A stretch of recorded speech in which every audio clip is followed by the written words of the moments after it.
Buenas tardes, me da gusto saludarlo, bienvenido. Vaya abriendo su Biblia, por favor, en el Salmo 34, versículo 4. Hoy quiero compartir un tema que es muy importante para nosotros por los tiempos que estamos viviendo. El tema se titula ¿Cómo enfrentar los temores de la vida? Y vamos a leer el Salmo 34, versículo 4. Van a aparecer los textos ahí en la pantalla. Usted puede seguirlos para irnos con más celeridad. Dice Salmo 34: Busqué a Jehová, y Él me oyó, y me libró de todos mis temores. ¿De cuántos temores? De todos. Los tiempos, hermanos, que estamos viviendo son tiempos difíciles. Esa es la realidad. Estamos viviendo tiempos llenos de situaciones difíciles que provocan temor en los corazones de las personas. Pero los cristianos no estamos exentos de ser afectados por esos temores. De pronto nos vemos también atrapados por esos temores que surgen cuando empezamos a ver lo que sucede a nuestro alrededor. ¿Qué padre de familia, qué madre de familia no siente en estos momentos temor de enviar a sus hijos al colegio? Después de enterarnos de lo que sucedió allá en Monterrey, toda una tragedia. Hay algunos que son tan felices que ni saben qué sucedió, nada. Son felices, pero no, tenemos que estar atentos a lo que sucede a nuestro alrededor. Sí, hay mucho temor. ¿Por qué padre o madre no ha cruzado en su mente este pensamiento? Ay, si dejo a mis hijos ahí y le meten un tiro en la cabeza. O sea, son temores que se van generando por las circunstancias que estamos viviendo. Otros quedan atrapados, o sea, cristianos, por el temor al ver que aumentan los precios del transporte, las colegiaturas, los alimentos, todo por el gasolinazo que nos dieron, ¿sí?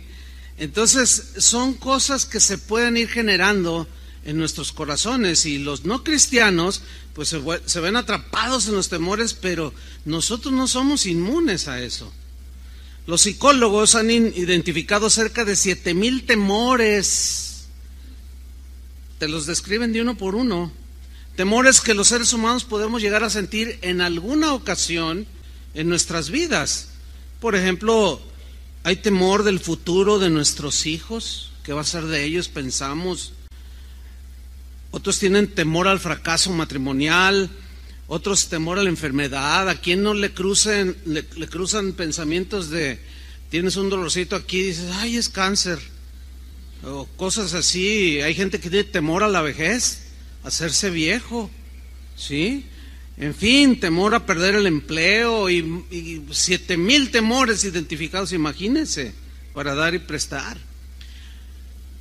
El problema es que los temores nos roban la energía, nos roban la fuerza física, debilitan nuestra fuerza mental, nos roban la paz. Y según estadísticas en los Estados Unidos, al año se dan cerca de 20,000 suicidios, y la gran mayoría de esos suicidios tienen que ver con los temores que tiene la gente. De ahí se genera otro problema. Algunos ingieren drogas, alcohol, pastillas para dormir, que son usadas para enfrentar los temores, tratar de superarlos o huir de ellos. Lamentablemente sabemos que esas no son salidas positivas. Los temores continúan ahí en el corazón de las personas. La palabra temor que aparece en la Biblia, sobre todo en el Nuevo Testamento, viene de un término griego que es phobos, y phobos, de ahí se deriva la palabra fobia. Pero vamos a escudriñar un poquito más esta palabra phobos, que se traduce temor, porque en el griego phobos tiene dos sentidos. Yo lo puse de esta manera: tiene un sentido positivo, el temor positivo, y el temor negativo.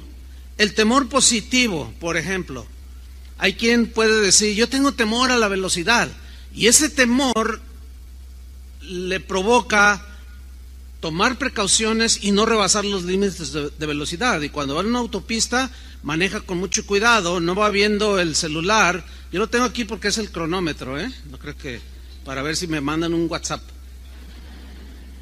Entonces no van conduciendo y van viendo el celular, no, porque dicen, no, esto puede provocar un accidente. Y ese temor es positivo, porque te guarda y te protege tu vida y la de los demás.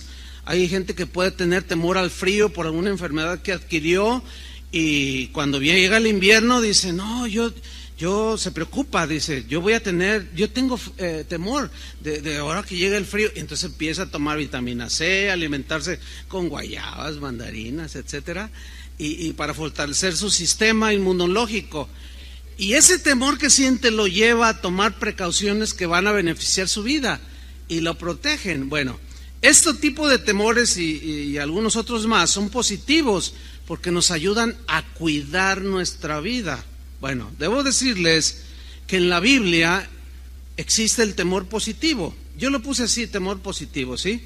Pero la Biblia lo describe como temor a Dios, temor reverente, temer al Señor. En Hechos, por ejemplo, capítulo 9, versículo 31, aquí narra de cómo las iglesias, a pesar de lo difícil que era ser cristiano en ese tiempo, ellos estaban en esta condición, pero también nos dice cómo andaban.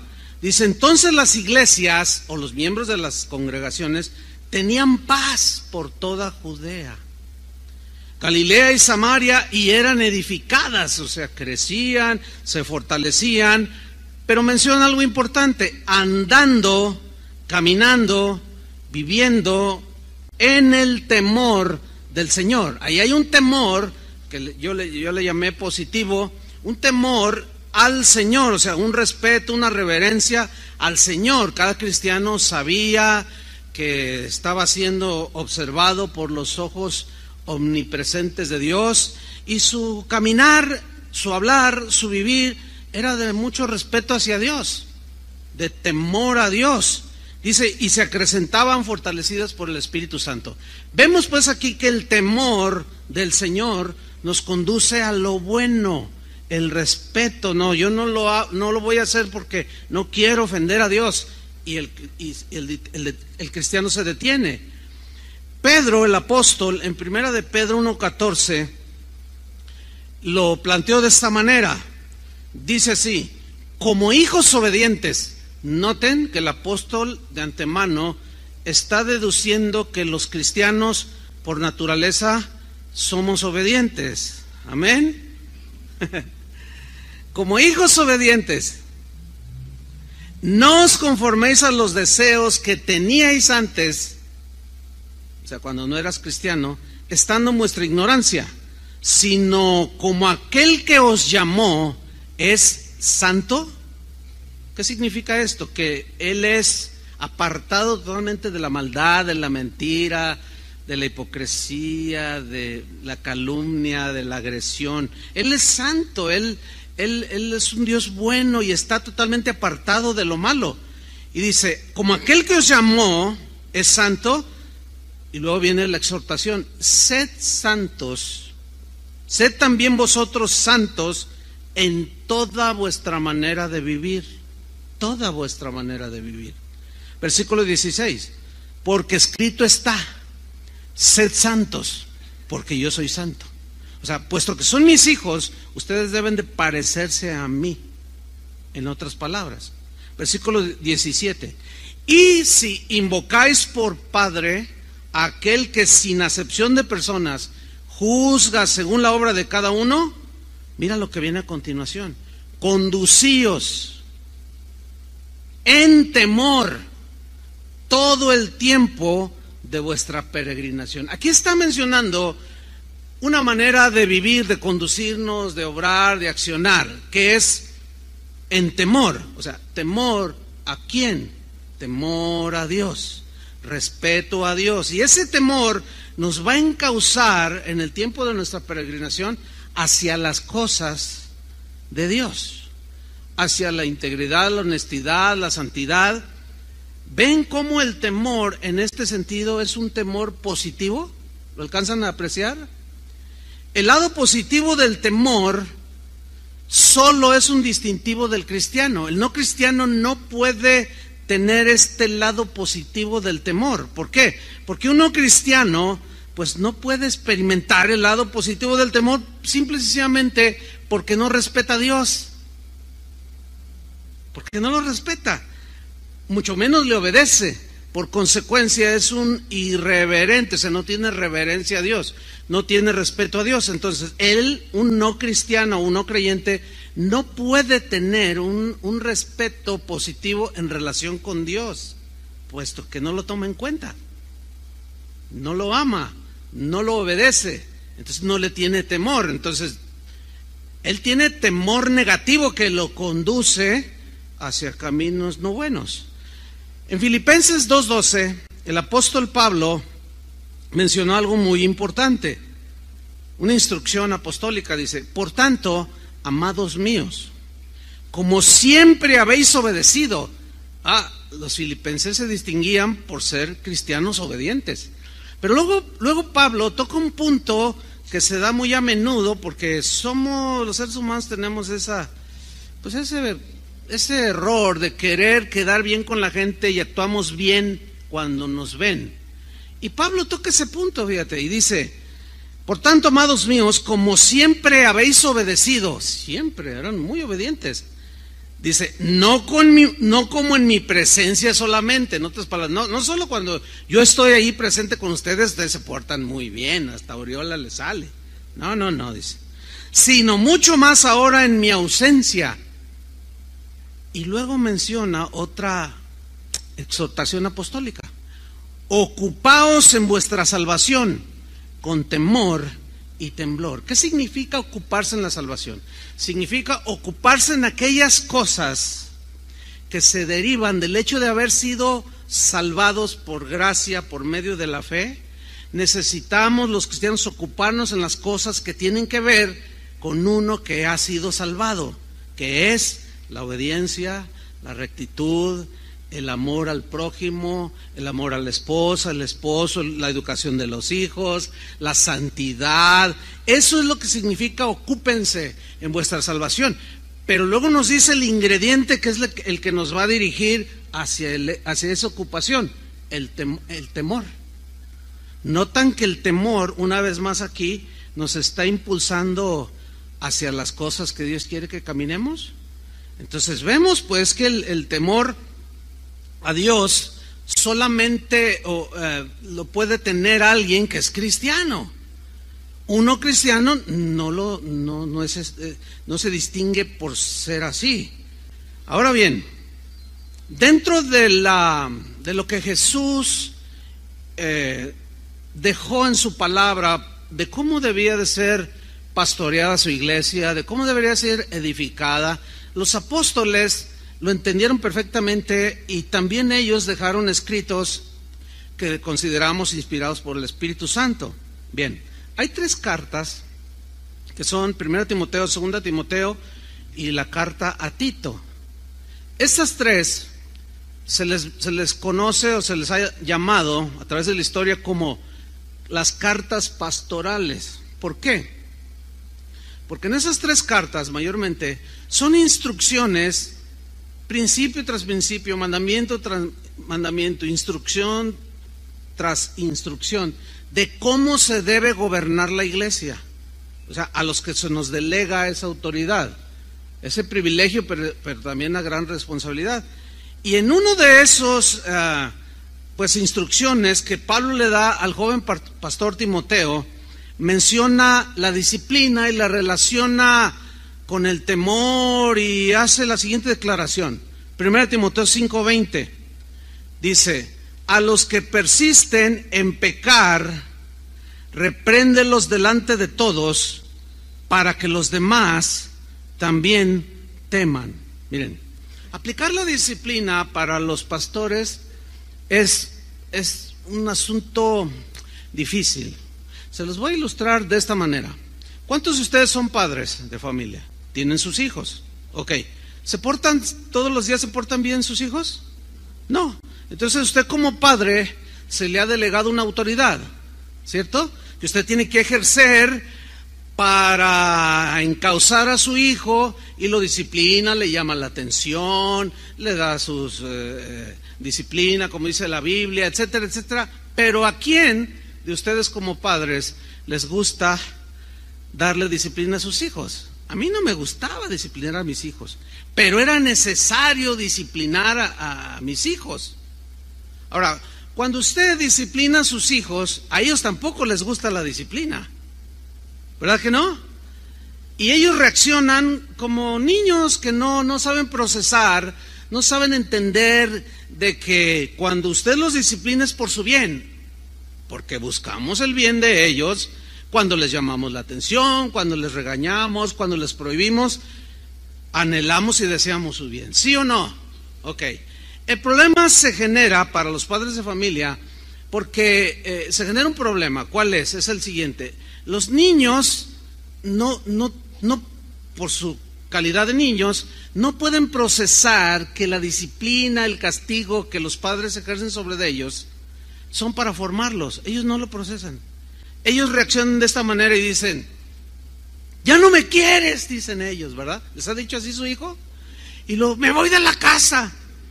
Y agarra su maletita roja y se sale, ¿verdad? Así. Y usted le dice, no, hijo, sí te quiero, sí te amo, pero precisamente porque te amo te tengo que disciplinar. Por cierto, este domingo no te voy a dar un peso para que gastes. Porque esa reacción y lo que le dijiste a tu maestra merece una disciplina, hijo. Entonces el niño se molesta, se enoja y va y se los cuenta a sus amiguitos en la escuela. Mi mamá no me quiere. ¿Por qué? ¿Cómo que no te quiere? Sí, no, me disciplina y no me dio domingo. Y se empieza a quejar con el amiguito ahí en la escuela. Y el otro, pues resulta que le hicieron lo mismo. Y Dios los hace y ellos se juntan. Entonces se complica porque luego los amiguitos dan malas consejos, y luego ahora con la era del internet ellos se meten a buscar allí situaciones y no te dejes de los padres y que tú tienes tus derechos. Un niño de 5, 6, 7, 8 años, ¿no? Y se ponen a discutir todo ese asunto. Entonces se genera un problema de rebeldía. Mire, eso mismo lo voy a trasladar a la congregación. La congregación es un grupo de gente que ha sido perdonada y lavada con la sangre de Cristo. Y se forma una congregación como esta y otras muchas. Pero hay principios que la Biblia están muy claros de que debe de haber disciplina en la casa del Señor. El problema es que a los pastores nos toca ser como en el caso de los padres, de aplicar la disciplina. Y como hay de todos niveles espirituales en una congregación, hay los pequeñitos en Cristo, los niños en Cristo, los adolescentes en Cristo, y siempre hay gente también que ya va madurando y otros ya están maduros. Pero se genera un problema cuando los pastores, que según la Biblia, velamos por vuestras almas, según Hebreos, porque nosotros somos los que vamos a dar cuenta de su estado espiritual de ustedes, así como ustedes como padres con sus hijos van a dar cuenta de sus hijos. Entonces, trasladamos ese complejo problema y se genera una situación de que nos damos cuenta al observar y al estar cuidando el rebaño que algunos pues no tienen comportamientos de acuerdo a un cristiano. Entonces, pues nosotros se nos delegó la autoridad y como padres a hijos les decimos y les llamamos la atención, o los reprendemos, o los disciplinamos. Hay distintas formas de disciplinar en la iglesia. Pero el problema se complica porque así como los niños no procesan, entonces dicen, no, en esta congregación no me aman, dicen los niños en Cristo. Entonces, no, sí los amamos. Y precisamente porque los amamos, los disciplinamos y queremos formarlos. Pero el problema está que luego se juntan, así como los niños que se van a la escuela y le platican a sus amiguitos, no me quieren. Y el otro dice, a mí tampoco. Pues Dios los hace y ellos se juntan, y aquí también, ¿verdad? Alguien que ha sido disciplinado, reprendido, llamado la atención, pues no está a gusto. porque lo disciplinaron. Entonces se encuentra 2, 3 por ahí que quizás también fueron disciplinados. Y mire qué cosa, quién sabe cómo sucede esto, pero se encuentran. Es algo muy extraño. Oye, me hicieron esto, me quitaron de esto. Y no, sí, aquí abusan. No, sí, a mí me lo hicieron más fea. Y empiezan, ¿sí? Entonces, hoy para los pastores se nos ha complicado mucho el ejercer la autoridad para la formación de los cristianos. ¿Por qué? Porque se potencializa en sentido negativo por el hecho de que las redes sociales están al alcance, hasta los niños lo manejan ya. Hay niños de 5 años que saben manejar más un teléfono, y a veces los abuelos, a ver hijo, dime cómo se pone la cámara, y el niño hasta sin ver, está viendo la tele, ahí está abuelo. Son tremendos. Entonces, ellos al no procesar, un cristiano o un joven o alguien que no está maduro en Cristo, al no saber procesar que es para su bien la llamada de atención, la disciplina, pues se junta con otros 2, 3 que consideran que están igual, hablan entre ellos y arman su página de Facebook y empiezan a decir un montón de cosas y nos complican la vida. ¿Sí o no, pastores? Mira, aquí está el pastor de San Antonio, Bravo, el hermano Bravo, está Raúl con Rocío, su esposa, de Los Cabos, está Miguel y Mari de allá de Portland, Oregon. ¿Sí o no? No, están felices con lo que estoy diciendo. Nada más que están pensando, ¿y por qué no lo dices allá a los míos? Ustedes díganles, ustedes enseñen. ¿Sí o no se complica, pastores? Es difícil. Y bueno, Pablo, vean la instrucción, a los que persisten en pecar, o sea que se les llama la atención, se les dice y no hacen caso, y siguen y siguen. Bueno, es como con sus hijos, usted sigue insistiendo, ¿no? Hijo, que no hables así, hijo, que no respondas así, etcétera. También nosotros, a los que persisten en pecar, repréndenlos delante de todos. Llega un momento en que hay una reprensión, a veces los encuentra uno así en grupitos y pues, pasa cosas y hablando cosas. Luego, oye, ¿qué están hablando? Hermano, ya te hemos dicho que no contamines el corazón, sana ya tu corazón de todos tus rollos que traes. Ya hablamos contigo, pero sigue y sigue y sigue. Entonces es una reprensión ahí con los que están. Pero también puede ser tomado mal. No, ¿y por qué me avergonzó delante de todos? ¿Qué dice la Biblia? ¿Lo dice o no lo dice? Yo sé que esto no les gusta, como a los padres no les gusta disciplinar a sus hijos, pero eso dice la Biblia, hermanos. ¿Qué vamos a hacer? ¿Vamos a ignorarlo? No, aunque sabemos que en el ejercer la autoridad para formar a los discípulos, pues conlleva, y más como decía hace un momento, todo lo que hoy se genera. Y Pablo dice, repréndelos delante de todos, pero miren lo que dice a continuación, para que los demás también teman. ¿Qué significa esto? Ellos van a decir, oye, ¿es en serio aquí en casa de oración, verdad? Claro que es en serio. Hay lugares donde quizás no sea en serio. Los pastores se hacen de la vista gorda que no vieron que aquel muchacho embarazó a aquella muchacha y se hacen como que no pasó nada. Y si llegan a decir algo por presiones de algunos hermanos que entienden, oiga pastor, no va a tomar cartas en el asunto, Dios es amor, dicen, Dios es amor. Y al rato vuelve a embarazar a otra, pero ese pastor va a dar cuentas a Dios de no haber ejercido la disciplina, así como, para que se oiga bíblico, así como vosotros daréis cuentas a Dios por vuestros hijos, a quienes Dios les confió, a ustedes. ¿Van a ejercer la disciplina en su familia? Deben ejercerla. ¿Vamos a seguir ejerciendo lo que nos corresponde aquí? Sí, aunque lleve incomprensiones y situaciones, porque al fin de cuentas, miren, va a suceder como cuando usted estaba niño, ¿se acuerda? ¿Se acuerda de la chancla, el cinturón y la cuchara de madera? ¿Sí? Al principio cuando le disciplinaban o le llamaban la atención y le decían, usted se sentía el hijo, la oveja negra de la familia, que nadie la quería, pero era un niño y no sabía procesar. Pero pasaron los años Usted se casó o llegó a cierta madurez y dijo, qué buena onda era mi papá. Ahora agradezco que me haya llamado la atención tan duro como me hizo o me llamó la atención cuando aquella cosa. Y entonces usted empieza ya a entender cosas que no las entendía cuando era un niño. ¿Le sucede así? A mí sí me sucedió. Yo creo que a todos. Pero pasan unos años para procesarlo. Bueno, en ese versículo, pues tenemos que observar que hay una advertencia allí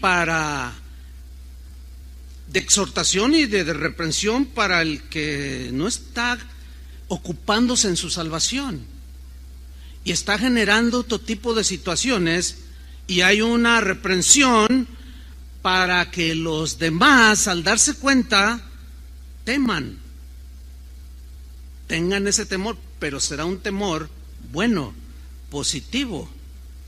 Este es el temor en el sentido positivo. Ahora vamos a ver algo sobre el temor en el sentido negativo. Bueno, desgraciadamente este es el lado del temor en el que más nos involucramos los seres humanos. Mire, por una parte, los no cristianos se distinguen por su total irreverencia. Es decir, su manera de vivir denota y habla que no respetan a Dios. Aunque pasen en su auto o en un colectivo y pasen por un templo y se persinen, pero al rato siguen diciendo y haciendo y viviendo como ellos quieren. O sea, no respetan a Dios, se distinguen por eso. Se distinguen en su manera de hablar, dicen 20 palabras y 19 altisonantes. Su manera de vestir, por ejemplo, el caso de la mujer que no tiene temor de Dios, es irreverente, pues ella no tiene ningún empacho en andar enseñando todos los atributos que Dios le dio en su cuerpo, y no tiene respeto, y se levanta la falda hasta acá. Bueno, ustedes entienden todo esto. Entonces su conducta no es reverente, no es de respeto a Dios. No hay un temor positivo. No, ¿cómo? No puede tenerlo. No tiene respeto a Dios. Al no respetar a Dios, tampoco tienen respeto por su vida. Se meten drogas, se la inyectan, se la fuman, se meten un montón de humo, se embriagan, comen sin proporciones debidas o exageradas. O sea, no respetan a Dios. Por consiguiente, no se respetan a ellos mismos. Y si alguien que no respeta a Dios y no se respeta a sí mismo, ¿ustedes creen que va a respetar la vida de los demás? No, nada más vean a su alrededor. ¿Hay respeto entre los seres humanos? No hay ese respeto. Todo es agresión, todo es burla, todo es irreverencia. Bueno, ellos no tienen temor de Dios. Entonces no es un distintivo el temor positivo en ellos. Pero fíjense que precisamente estas personas que no tienen respeto a Dios, ni a ellos mismos ni a los demás, son precisamente aquellos que de pronto se ven envueltos en temores, 7,000 temores. ¿Saben ustedes que el Señor Jesús habló de que previo a su retorno, ¿cuántos lo esperan? Previo a su retorno, el mundo, la gente que vive en el mundo estaría llena de temores, de tal manera que el corazón de los seres humanos se desfallecería, desmayaría. Pero Él lo dijo de aquellos que no tienen temor a Dios. Vamos a ver esas escrituras. Vamos a Lucas 21, versículo 25.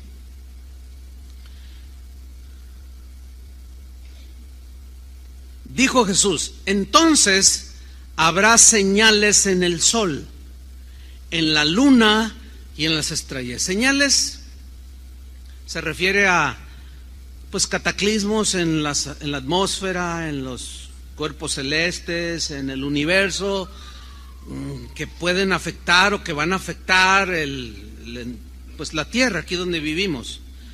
Habrá todo este tipo de señales, ¿sí? Dice, y en la tierra, donde moran los seres humanos, angustia de las gentes. confundidas, dice, a causa del bramido del mar y de las olas. ¿No les suena esto a un tsunami? Bueno, ¿sí? Desgracias, cataclismos que van a infundir temor. Pero ese temor llegará a tal grado, en el versículo 26, dijo el Señor Jesús, desfalleciendo los hombres por el temor. Mire, desfallecer aquí en esta parte de la Biblia es una palabra que significa exhalar el aliento de vida poco a poco, así como al grado de que te vas secando. La idea es que vas perdiendo las fuerzas. El temor, yo lo dije al principio, te mina tus fuerzas mentales, físicas.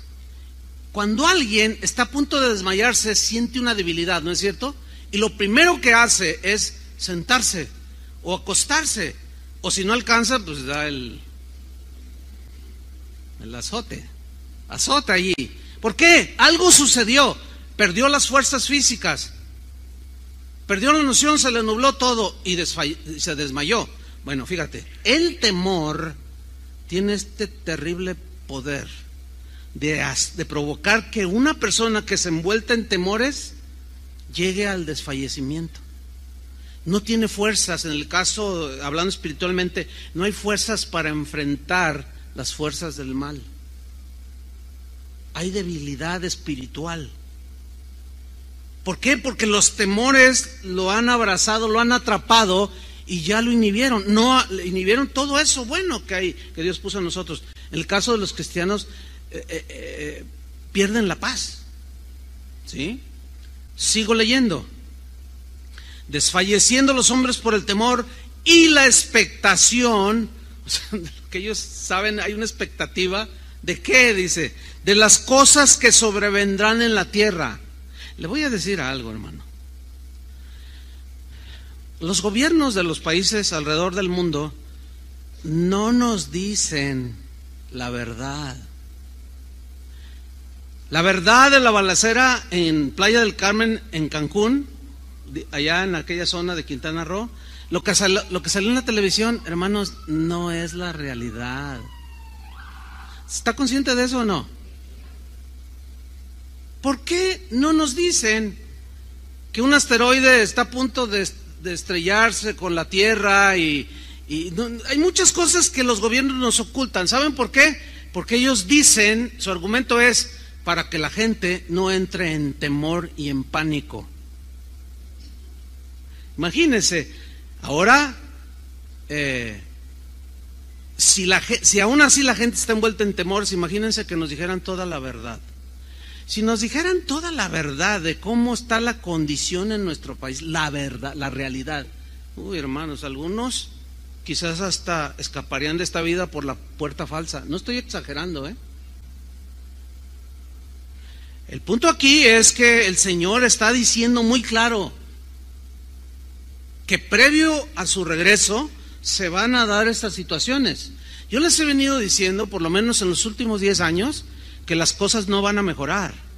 Algunos se me acercaron, yo los entiendo y bueno, uno es paciente, ¿verdad? Y pastor, no, ¿cómo? Confiese positivo, no sea fatalista. Bueno, con todo respeto para esos que me lo han dicho o que en sus Facebook dicen, mi pastor es bien exagerado. Ahora yo les pregunto, ¿mejoraron las cosas? A ver, a uno que me diga, ¿mejoraron las cosas en el mundo? Luego entonces, como dicen, por 10 años, ese es mi cálculo, les he venido diciendo, las cosas no van a mejorar, pero ¿qué van a hacer? Se van a hacer como las avestruces que van a meter la cabeza abajo para no ver a su alrededor, o como me dijo un pastor, no, yo no veo las noticias porque, ¿para qué? No, yo me concentro en lo bueno. Le digo, no, pastor, un pastor tiene que estar viendo qué hay alrededor. Un pastor está vigilando, están las ovejas y de reojo las mira, pero ve más allá del redil, porque hay lobos, hay osos, hay fieras que son depredadores de las ovejas. Y no puede decir, yo nada más veo mi rebañito aquí. No, uno está viendo. Yo como pastor lo entiendo y tengo que estar viendo.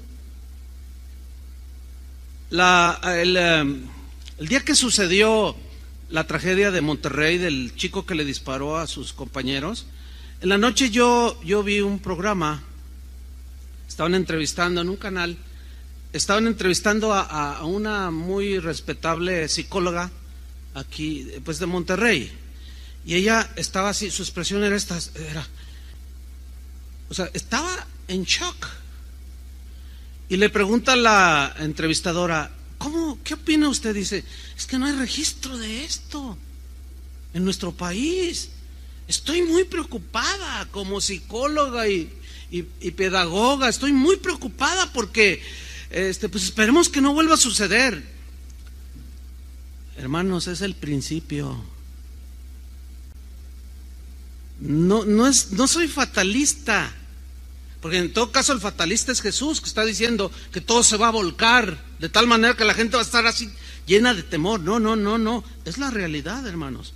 Y por haberse multiplicado la maldad, multiplicación de la maldad, hermanos, y nosotros durmiendo en nuestros laureles. Bueno, en ese colegio yo leí una entrevista a uno de los maestros, o en unas noticias también. Dice, ahora nos están presionando que revisar las mochilas. Dice, nosotros lo hicimos, pero los padres argumentaron, no, mi hijo es un buen niño, es un buen chico, él no es anticonstitucional, no le meta la mano allí. Y quitamos ese programa de revisar las mochilas. Y ahora ya nos quieren agenciar el asunto. ¿Por qué no lo revisan? Y se los regresó. No, revísenles ustedes, padres, cuando salgan de su casa, revísenle la mochila. Y en el trayecto que no tengan ningún contacto con ninguno de los amiguitos, porque ahí le pasa la navaja y le pasa la pistola. Es responsabilidad de los padres, hermanos. Ustedes cumplan su tarea y nosotros la nuestra, de explicarles la palabra de Dios, de encauzarlos, de enseñarles para que enfrenten todo lo que está por venir, hermano. Ahora, es obvio que el mensaje que estoy dando no tiene el propósito de llenarlos de temor, ya lo verán al final. Es advertencia, ¿sí? Y advertencia de Jesús. Entonces dice aquí el Señor Jesús, los hombres desfalleciendo de temor por la expectación de las cosas que sobrevendrán en la tierra, porque las potencias de los cielos serán conmovidas. Pero habla de que la gente que desfallecerá de temor son precisamente los irreverentes, los que no tienen temor de Dios, porque en el versículo 27 ahora se dirige a los creyentes en Él, a la gente de fe. Versículo 27 de Lucas 21 dice, entonces verán al Hijo del Hombre que vendrá en una nube con poder y gran gloria. Cuando estas cosas comiencen a suceder, ¿qué dijo Jesús?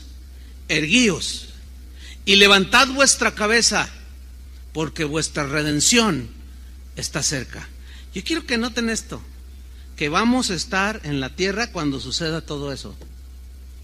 Es decir, también estaremos expuestos a ser atrapados por los temores.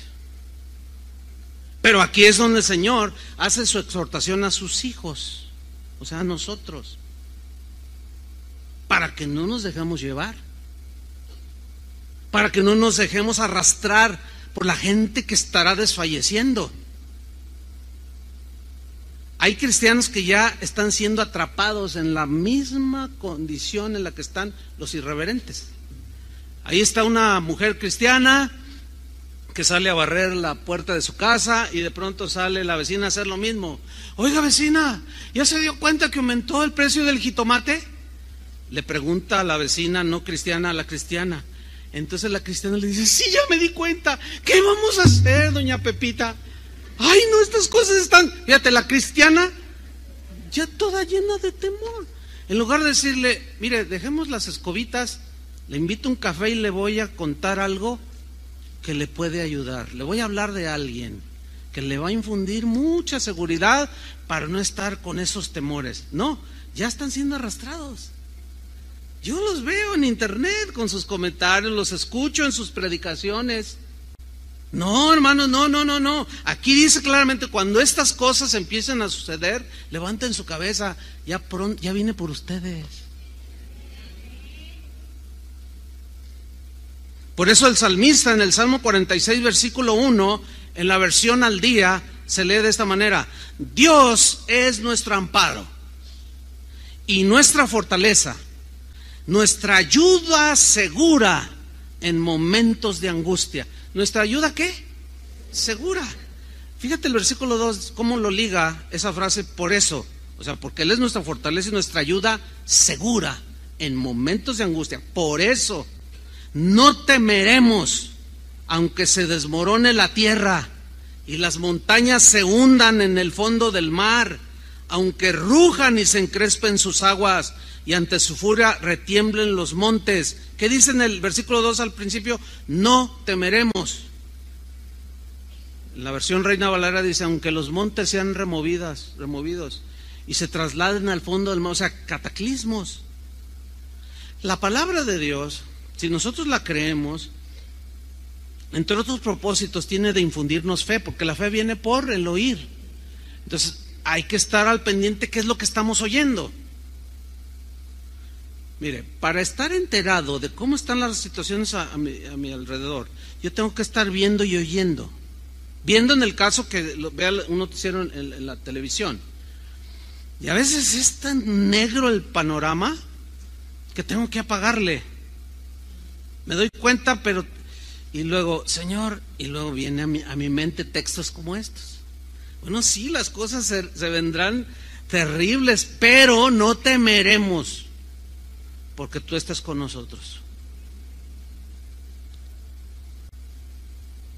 Sin embargo, hay temores, pues que no solo los no cristianos tienen, también, y muchas veces los cristianos somos atrapados en esos temores. Uno de los temores que yo diría universales, que es propio de todo ser humano, es el temor a la muerte, temor a morir. Y general, bueno, dicen que México es un país que bromea mucho sobre la muerte. Sí, pero detrás de eso está el miedo. Y para apaciguar un poco ese temor, se cuentan chistes de la muerte y calaveritas y que no sé qué, pero en el fondo existe ese temor a la muerte. Usted háblele de la muerte a alguien y dígale así, ¿no? Oye, ¿tú has pensado cuándo te vas a morir? ¡Ay, qué tema! No, ¿qué me hablas de eso? No hablemos de eso, hablemos de cosas más amables, dicen. Pero haz la prueba hoy en la tarde. Y vas a ver lo que te dicen.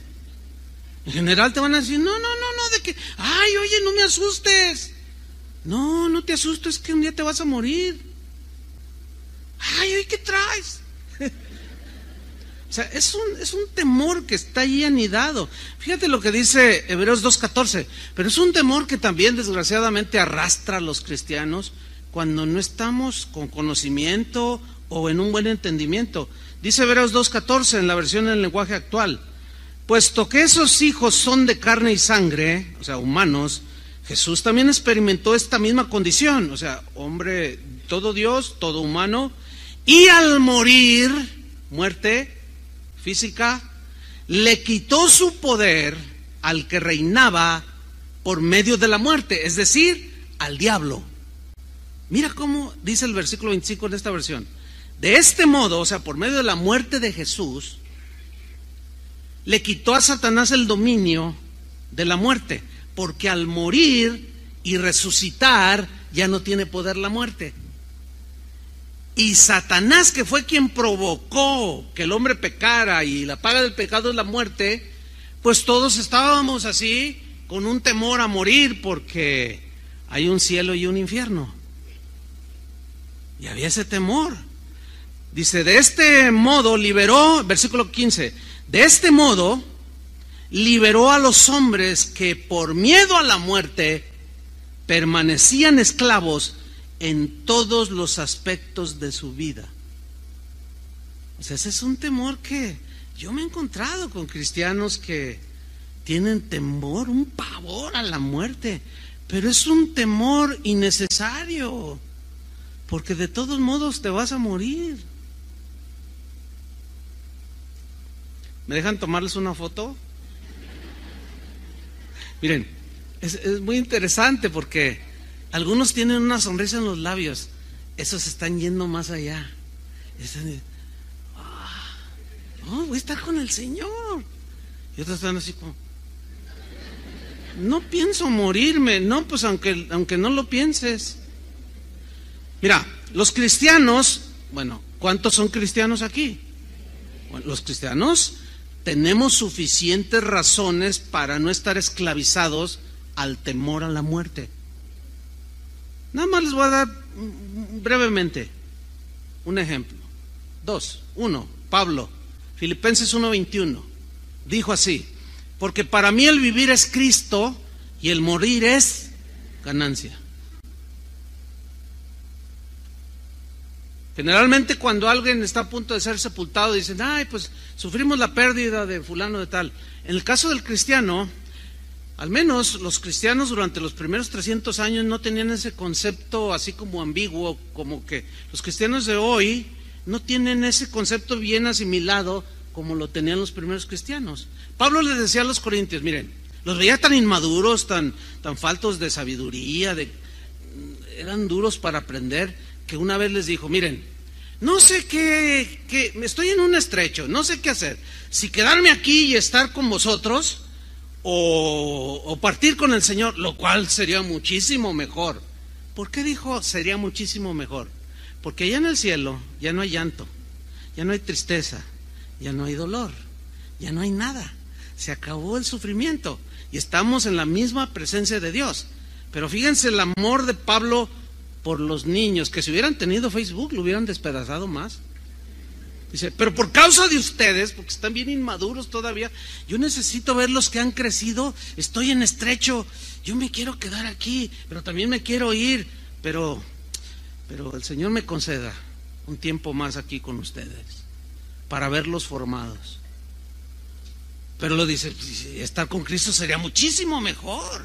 Claro que es muchísimo mejor. Por eso Pablo hablaba de la muerte como una ganancia. No se pierde nada. Una ganancia. En Isaías 57:1, en la versión Dios habla hoy, se lee de manera muy interesante lo siguiente. Dice, los hombres honrados mueren. Bueno, también mueren los deshonestos, ¿no?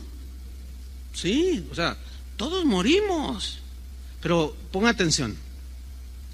Los hombres honrados mueren y nadie se preocupa. O sea, así como, bueno, ya se murió, ya vas, te tomas tu tecito, tu cafecito ahí en el velorio y ya sigues tu vida. Nadie, o sea, así son las cosas.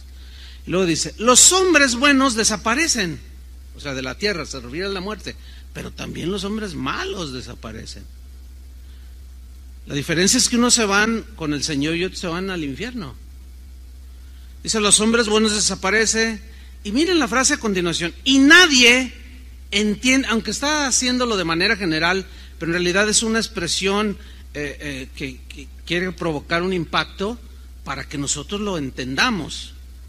Y dice, y nadie, o casi nadie, también se podría leer, entiende que al morir un justo, un honrado, un hombre bueno, una mujer buena, una mujer honrada, casi nadie entiende que al morir se van libres de los males. Versículo 2, y entran en la paz. Había seguido un camino recto y ahora descansan en sus tumbas. O sea, hablando de que la muerte de un justo es, como dice el rey David, estimada es a los ojos del Señor la muerte de sus hijos. Ante Él es estimado. Él nos quiere tener con Él, porque es nuestro Padre y nosotros nuestros hijos, así como tú quieres tener a tus hijos contigo. Cuando la hija de Adrián y de Martita se tuvieron que ir, después que ella se casó y se tuvieron que ir allá a La Paz, Los Cabos. Uy, pues imagínate, ya le había dado a Adrián, su hija, un nieto. No, yo tengo, por eso lo tengo bloqueado, ya no puedo tomar fotos, tengo como 7,850 fotos del nieto de Adrián, más 15,000 de la nieta de mi hermano, no, ya está bloqueado. Y ya Toña salió en mi auxilio. pues ándele que pues tenemos que irnos para allá. No, Adrián, oye, se va a ir mi hija. Pues estaba triste. Le digo, ¿y? No se ha muerto, pero se va a ir lejos. Le dolía. Dios nos quiere tener con Él. Tenemos que hacer este tipo de reflexiones, hermanos, porque yo sí me he encontrado con cristianos que sí tienen temor. Se enferman y pastor, ore por mí, pero y empiezan, es que no me quiero morir, hermano, es que, y desesperado. Oye, a ver, cálmese, hermano. Si usted se muere, ¿a dónde se va? No sé. O sea, ¿están tan bloqueados por el temor? Sí. Están tan bloqueados por el temor que ya no piensan con claridad. A ver. ¿Cómo que no sabe? ¿Tiene a Cristo en su corazón? Bueno, hermano, usted me conoce, tengo 15 años en la congregación. Le digo, usted es un buen cristiano. Si tú te mueres, te vas con el Señor. Y ya no te va a doler nada. Y mira, los que nos quedemos aquí, pues seguimos luchando. Entonces, aquí la palabra de Dios nos está diciendo que no debemos de tener esos temores, porque eso, hermanos, nos minan las fuerzas. Jesús, en sus discursos, en sus enseñanzas, tocó otro punto también acerca de las preocupaciones que los seres humanos tenemos por las cosas necesarias de la vida. Pero nosotros los cristianos tenemos suficientes razones para despojarnos de ese temor a no tener ni lo básico, comida, alimento, techo. Y Jesús, en uno de sus inolvidables discursos que están registrados en la Biblia, en el famosísimo y hermosísimo Sermón del Monte, en el capítulo 6 del Evangelio de Mateo, pero en la versión en lenguaje actual, les voy a leer esta enseñanza de Jesús. Dijo así: por eso yo les digo, no anden preocupados por su vida con problemas de alimentos, ni por su cuerpo con problemas de ropa. Y hace una pregunta: ¿no es más importante la vida que el alimento? ¿Cuál es la respuesta? Pues sí, ¿no? Pues el pozole, la torta ahogada, pues eso desaparece. Y tu alma, tu vida es eterna. Dice, ¿no es más importante la vida que el alimento? ¿No es más valioso el cuerpo que la ropa?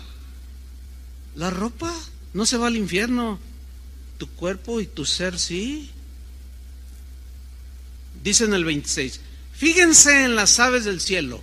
¿Y cómo le está dando su mensaje en el campo abierto? Era una montaña, un monte.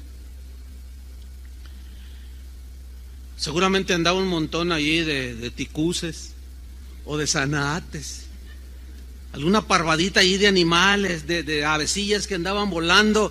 Dice, fíjense en las aves del cielo. Y todos, ¿verdad? Porque así enseñaba Jesús, todas las parábolas tienen cosas, ovejas, árboles, etcétera, que ellos entendían. Fíjense en las aves del cielo, no siembran, ni cosechan, no guardan alimentos en graneros, y sin embargo, el Padre del cielo, me gusta esta versión, el Padre de ustedes las alimenta. ¿No valen ustedes mucho más que las aves? O sea, así como que los regaña, ¿no? Como que los desafía con esa pregunta. ¿Qué no valen ustedes más que las aves? Entonces yo puedo imaginarme allí entre la multitud que lo escuchaba, que se miraban unos a otros así, ¿valgo más que un zanate, oye? Sí. Oye, ¿valdré más que una conguita?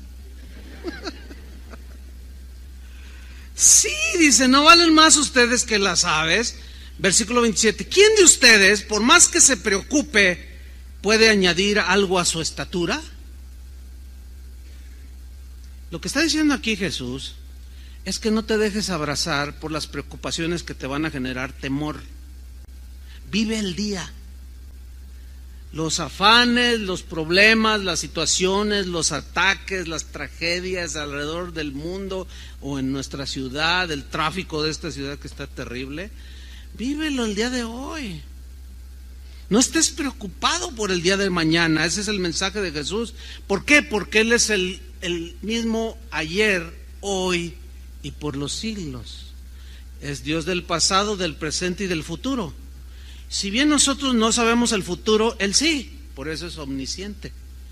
Y Él está hablando de su omnisciencia para que nosotros confiamos que al saber Él todo el futuro, confiemos porque Él nos ha dado su palabra. No se preocupen. Sigue diciendo en el versículo 28. ¿Y por qué se preocupan tanto por la ropa? Miren cómo crecen las flores del campo. Y miraban las flores ahí en las laderas del monte. Y no trabajan ni tejen. Pero yo les digo que ni Salomón, con todo su lujo, porque era un rey y muy rico, se pudo vestir como una de ellas. Y si Dios viste así el pasto del campo que hoy brota y mañana se echa al fuego, ¿no hará mucho más por ustedes? Pero luego viene una expresión que parece ser fuerte, pero es una expresión que Jesús dijo para provocar en ellos una reacción, para que reaccionen y se ubiquen. Les dice, qué poca fe tienen. Qué poca fe tienen. En la Reina Valera dice, hombres de poca fe. ¿Por qué no tienen fe? O sea, está demostrando que era el Hijo de Dios, que era Dios encarnado, que estando en sus manos no había de qué preocuparse. Y sin embargo, de pronto les da este mensaje porque Él veía que los irreverentes, los que no lo aceptaban a Él, estaban tan preocupados por todas esas cosas que ellos, como ya seguidores en ese momento de Jesús, también ya estaban muy preocupados. Por eso les dijo esto. Pero también es una verdad que no estamos, a pesar de ser cristianos, no estamos inmunes a los temores, pero tenemos una maravillosa manera de enfrentarlos a esos temores. ¿Cómo? Con una fe sólida. Una fe puesta en nuestro Padre Celestial, que es todopoderoso y que nos va a suplir cualquier necesidad, pero que no quiere que caigamos en esos temores. Y aun si llegáramos a caer, Él nos sacará de allí por medio de la fe para darnos paz. Porque fe pequeña como un grano de mostaza, ¿se acuerdan cuando Jesús dijo esto? Puesta en un Dios grande es igual a grandes respuestas. Dios va a suplir. Él preocupados, eso ya es a sus discípulos. Ni digan, ¿tendremos alimentos? ¿O qué beberemos? ¿O tendremos ropas para vestirnos? Mira el 32, los que no conocen a Dios, y había muchos ahí infiltrados. Dice, los que no conocen a Dios se afanan, se preocupan por esas cosas. Esa preocupación nos lleva a tener temor del mañana. ¿Qué comeremos? ¿Qué vestiremos? ¿Qué vamos a hacer? Nuestros hijos, nuestro trabajo. Pero el Padre del cielo, Padre de ustedes, sabe que necesitan todo eso. Él ya lo sabe. 33, por lo tanto, busquen primero el reino de Dios, o el reino y la justicia de Dios, y les darán también todas esas cosas. La Reina Valera dice, y les serán añadidas todas esas cosas. Versículo 34. No se preocupen por el día de mañana, que cada vez se ve más negro. No, pues el mañana se preocupará por sí mismo. En la Reina Valera dice, no se afanen pues por el mañana, porque cada día tiene sus propias preocupaciones. Enfréntenlas con fe. A cada día le bastan sus problemas. Es suficiente como para estar pensando en el futuro que nadie conoce, solo Él. Él solo nos pide fe. Digan todos fe. ¿Qué es fe? Plena y absoluta confianza en Dios. En las cosas hasta las fundamentales, para no caer en temores. Cuando recién iniciaba Casa de Oración, después de un par de años, viví una experiencia con una persona que se congregaba en aquellos años, de esto hace más de 30 años, que les voy a contar. Habrán escuchado quizás en alguna ocasión la historia, pero un hermano se me acercó y me dijo, pastor, perdí mi empleo, dice, y en mis ahorros nada más me alcanza para 15 días. Ore por mí para que Dios supla. Dije, claro, por supuesto. Y oré por él y le di algunos textos, en fin. Pasaron los 15 días y me dice, pastor, no he conseguido trabajo y estoy preocupado porque no he conseguido y ya se me acabó la provisión que tenía ya ahorrada. Entonces yo le dije, mira, vamos a orar, Dios no te va a dejar, pero necesitas confiar en el Señor. Y me dice, sí, y oré por él. Llegó a mi casa porque éramos vecinos en ese tiempo. Eso fue en la mañana. En la tarde llega corriendo y golpeó así, tocó con la mano abierta y pues hace más escándalo, ¿no? Y luego yo, entonces me asomo, dice, pastor, está pasando algo en mi casa, algo tremendo. Y estaba así como sorprendido. ¿Qué es? Venga, vamos. Y hasta corrimos. Bueno, en aquel tiempo todavía podía. Todavía. Bueno, entonces llegamos y yo esperaba ver en la sala una despensa de este tamañote. Entonces yo miro, ¿qué está pasando?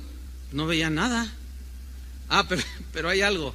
Cuando me dice que ore por él, dice, porque yo ya no tengo, hermano, estábamos en las mismas condiciones.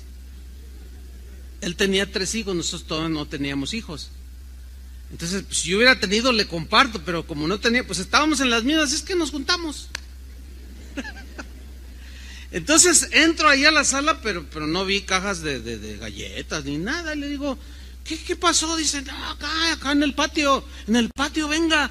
Entonces voy y me asomo y había como 50 codornices.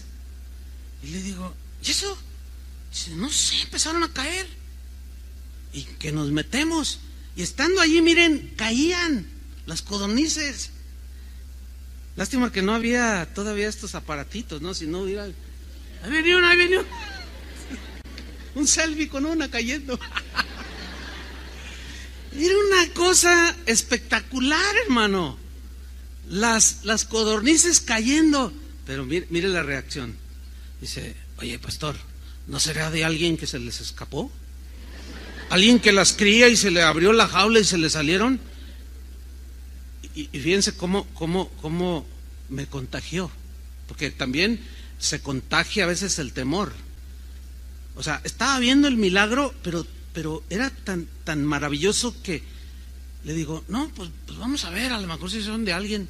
Pues ahí nos tiene, hermano, tocando a 2, 3 manzanas alrededor, puerta por puerta, preguntando, oiga, ¿no son de ustedes unas codornices? A lo mejor se les escaparon. ¿Codornices? No. Y todos nos dijeron que no. Ya cuando andábamos ya cansados, le dije, oye, a ver, ¿qué no oramos en la mañana? ¿Ya viste? No son de nadie. Y nos apenamos. Dijimos, Señor, nos diste un platillo exótico. Codornices. Fíjense cómo a veces aún nos pasamos viendo el milagro. Pero yo quiero resaltar cómo Dios no nos dejó. Han pasado muchos años, Dios siempre ha estado ahí, hermanos. Debo de decirles algo. Cuando inició Casa de Oración, en 1982, había crisis en el país. Los que son de ese tiempo se acordarán. En el 84 hubo otra crisis. En el 90 otra. En el 94 otra. En el 96 otra. Y ahora un gasolinazo. Siempre he oído crisis en este país. Cada fin de año dicen lo mismo. El próximo año, nubarrones negros vienen sobre México. Sin embargo, aquí estamos, hermano. Dios no nos ha dejado. ¿Por qué dudar ahora? Si durante 35 años, digo, los que venimos de ese tiempo, Dios ha sido fiel, ¿por qué dudar ahora? Jamás. No. Pero también, bueno, puedo contarle muchos testimonios, pero recuerdo de otro hermano que también se acercó en una ocasión y dijo, pastor, perdí mi trabajo y no tengo para darle de comer a mis hijos. Vamos a orar, vamos a orar. Y oramos. Entonces pasó como una semana, 2 semanas, un mes, y yo lo saludaba. ¿Cómo estás, hermano? Pero también con la intención de ayudarlo, y me decía, bien, hermano, Dios es fiel, pero no me decía nada. Y pasó un mes, 2 meses, y hermano, ¿cómo estás? No, hermano, tremendo el Señor, es bien fiel, ha suplido y todo, pero no me decía nada. Hasta después de 6 meses, un domingo me dice, pastor, fíjate que después de 6 meses ya conseguí trabajo y me acaban de dar mi primera raya, mi primer pago. Y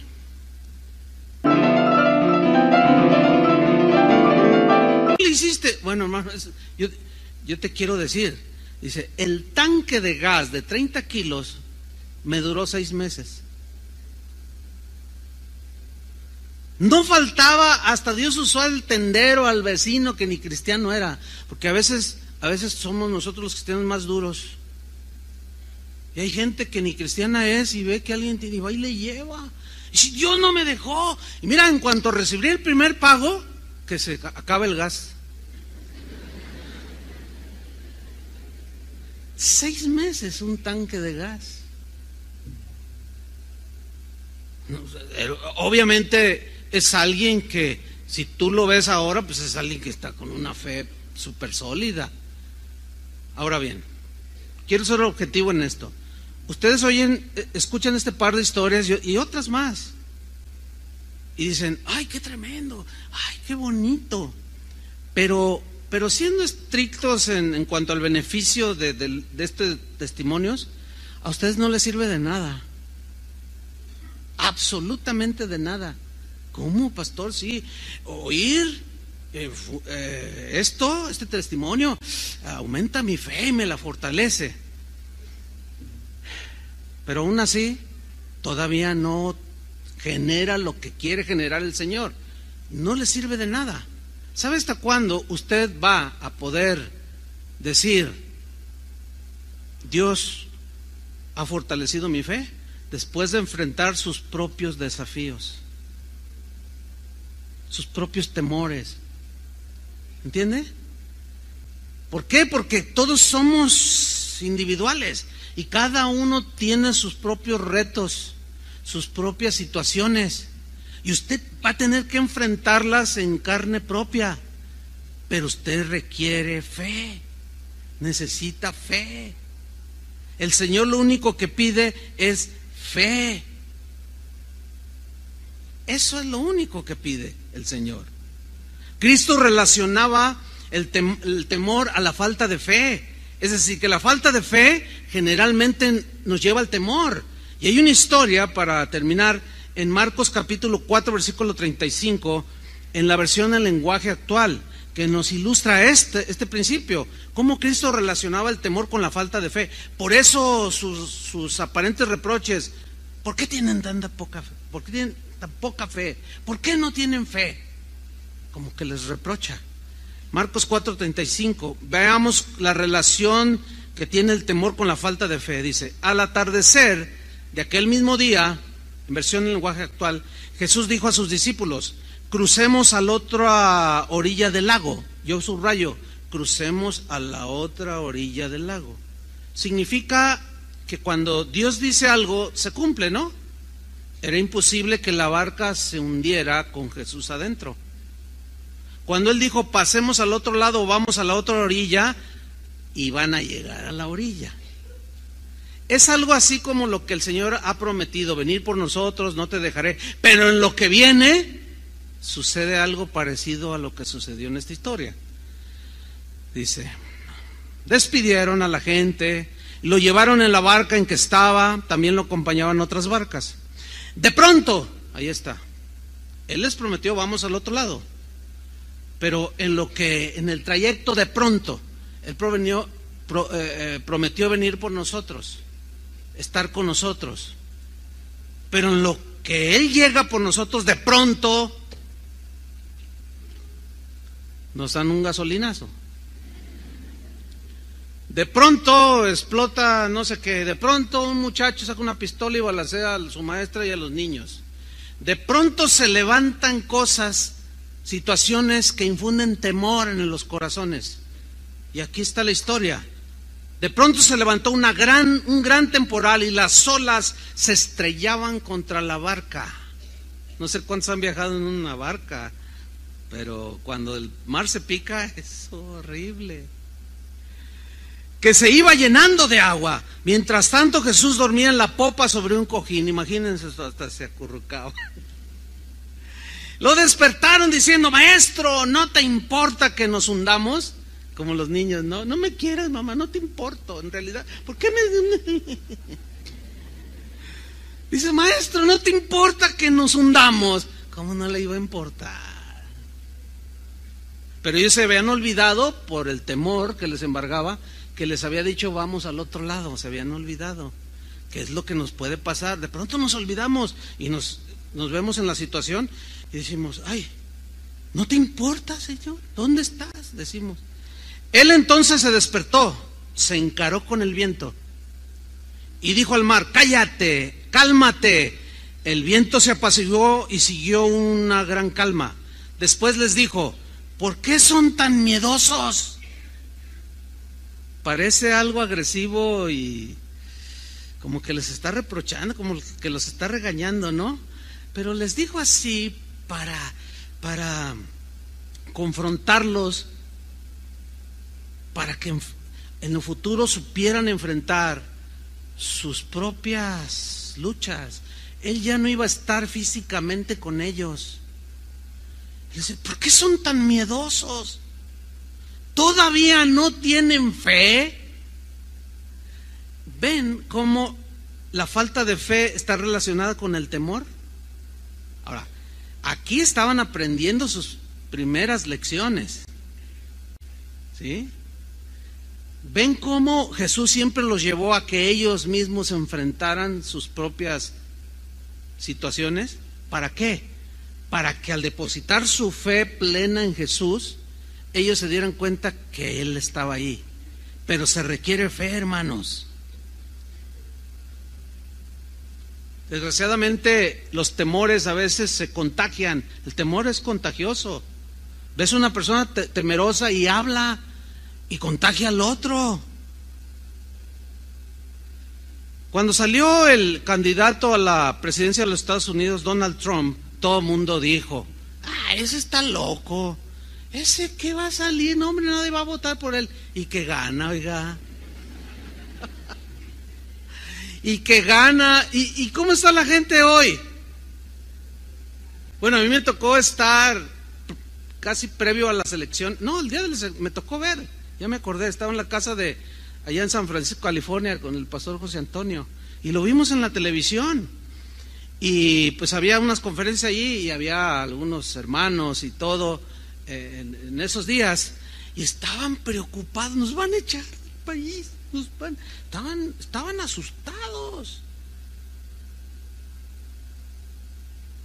Y se nos olvida que Dios es el que pone y quita reyes.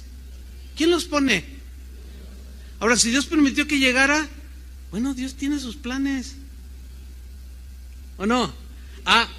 Pero escuche a los periodistas aquí. Hoy mientras venía en el camino, estaba oyendo unas noticias y dice: no, pues ya está dando sus primeros discursos, que nos agarre confesados, dice. Dije: este cuate está infundiendo temor a la gente. No, ya ven que allá Estados Unidos estornuda y acá nos da una pulmonía. Y es que la economía, ¿qué va a hacer de nosotros? Estamos muy preocupados, decía anoche un economista. Yo estoy muy preocupado porque el Tratado de Libre Comercio lo quiere echar para abajo. ¿Y qué vamos a hacer en México? Y todo así. Nuestra seguridad no radica en un gobernante, cómo gobierne, bien o mal. Nuestra seguridad radica en el Señor, hermanos. Pues Dios quiera que haga bien las cosas por allá. Pero ¿y si no qué? ¿Miedo a qué? Y si regresan algunos paisas y son cristianos, pues Dios los va a acomodar, todavía cabemos en el mundo. Sin embargo, yo sé lo que esto implica, porque algunos dicen, ay, qué ligero lo que dice el pastor. Bueno, soy realista, suena quizás ligero porque por la simplicidad de este principio, pero es que es la verdad.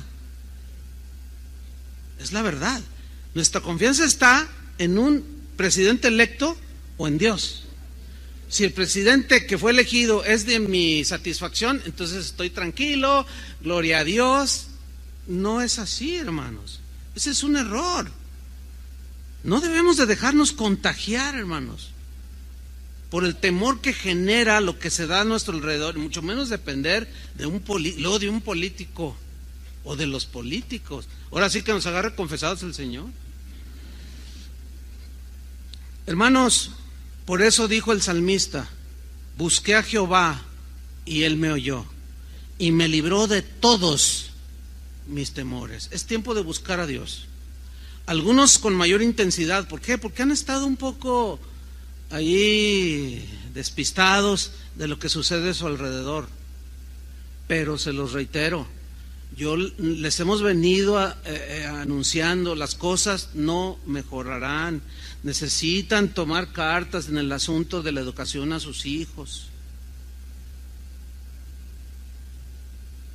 Cada día, hermanos, de continuo, aprovechen las enseñanzas que se dan en casa de oración, las reuniones de matrimonios. Hay padres que no saben disciplinar a sus hijos, que cuando se portan mal, al no saber, fíjense cómo los castigan o los disciplinan. No vas al congreso de jóvenes. No sé si llorar o reír. Ahora, para que se te quite como disciplina, no vas al congreso. El muchacho, déjame ir, perdóname si la regué, fallé, papá, mamá, déjame ir y además yo quiero servir y me pidieron que servía. ¿Te duele, verdad? Pues que te duela y para que te eduques. Y luego nos damos cuenta y nomás nos miramos y lloramos, o ¿qué hacemos, hermanos? No, es lamentable. No, hermanos, ya todo eso debe, lo más pronto posible que acabe esa displicencia, ese descuido, porque a la hora que venga todo, o se acreciente, ¿qué vas a hacer? Busquemos al Señor. Él nos oye y nos librará de todos nuestros temores. Pongan su fe en el Señor. Él no los va a dejar a nadie. Amén. Oremos. Incline su rostro. Yo quiero que de manera especial oremos. No se muevan de sus lugares, todavía no terminamos, por favor, para no interrumpir allí con los que necesitan oración. Pero quizás hay aquí algunos que estaban en esa situación o están en esa situación y sus pensamientos se han cruzado, se han confundido y quizás hay temor.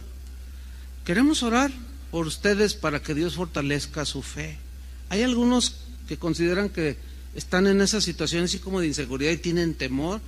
Pónganse de pie ahí en su lugar. Aquellos que queremos orar por ustedes para fortalecerlos, bendecirlos. Bien, no son muchos. Bueno, gloria a Dios. Eso me da gusto que estén creciendo, asimilando y tengan su confianza en el Señor. Pero siempre va a haber, hermanos, a cualquiera nos puede pasar, algunos por su corto tiempo conociendo al Señor, otros quizás han escuchado las voces de alrededor o han visto lo que sucede y tienen temor, pero el Señor está con ustedes.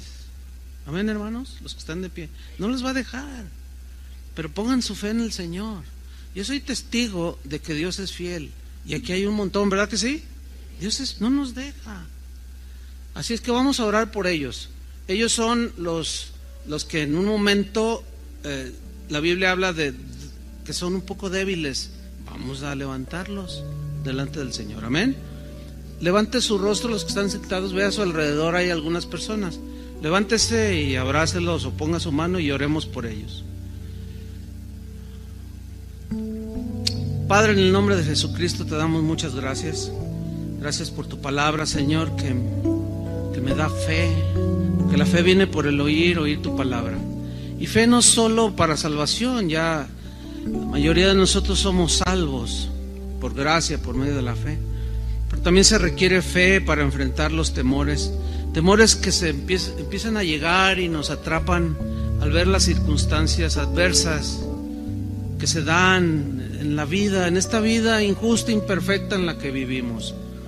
Pero en este momento, Señor, pedimos por nuestros hermanos que están sufriendo, sienten desánimo, quizá desesperación, y los miedos, los temores los han atrapado de tal manera que se desalientan, se deprimen, y al faltarles esta fe son envueltos en sus temores, en esos temores, Señor. Pero en esta mañana te buscamos, Señor, te pedimos, y tú nos oyes y nos libras de todos nuestros temores. Libra, Señor, de temores a nuestros hermanos. En el nombre de Jesucristo te lo pedimos. Temores de cualquier clase. Gracias, Señor, porque te buscamos, te pedimos y nos oyes. Trae libertad, da mucha paz, Señor, a los corazones. Y aunque la tierra sea removida y se trasladen los montes a lo profundo de la mar, no temeremos, porque tú estarás con nosotros, Señor. Gracias porque tú suples el alimento, el vestido, un techo donde vivir, y provees, Señor, para nuestras cosas necesarias. Nosotros queremos enfocarnos en la búsqueda del reino, de las leyes del reino, y en la justicia, las cosas rectas, honestas, en la riqueza espiritual a través de Cristo Jesús. Y lo demás nos es añadido. Te damos gracias por esas añadiduras, Señor. En el nombre de Jesucristo te damos las gracias, Señor. Amén. Que Dios los bendiga a todos.